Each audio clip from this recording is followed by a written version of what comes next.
For those of you choosing to glaze your relief tiles, start with your carved in areas, the lowest part of your tile, and do those first.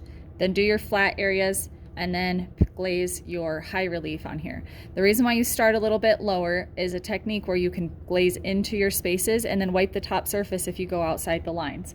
So I'm going to show you guys that technique. I don't have an extra relief tile to do this on, so what I'm going to do is just show you on a spare texture tile. So instead of attempting to take a paintbrush and get inside those individual lines and then getting mad every time that you make a mistake on here, I can't really get into those zigzag lines. I keep going outside the line. So I'm going to paint them, and I'm going to put 3 layers of glaze because we know we need 3 layers to make that show up solid. And I would let that dry a little bit, paint my second layer, and now this one already has 3 layers on it. You don't have to wait for it to dry to do this next step of cleaning it up. You can either take a sponge and just wipe that top surface, so the only glaze remaining is what's inside of your zigzag line. And that's why you want to do your lowest carved relief first. And it's okay if it stains the clay a little bit, that's absolutely fine. Now, some of you guys might not be able to reach into the spaces. For example, I couldn't take a large sponge into this area right here. That would be kind of difficult. So another thing that you can do is do that same method with your glaze, where I'm applying it into those cracks and crevices. And I would do 3 coats. For the purpose of this video, I'm going to do 1, just so you guys don't have to sit here and watch me do this.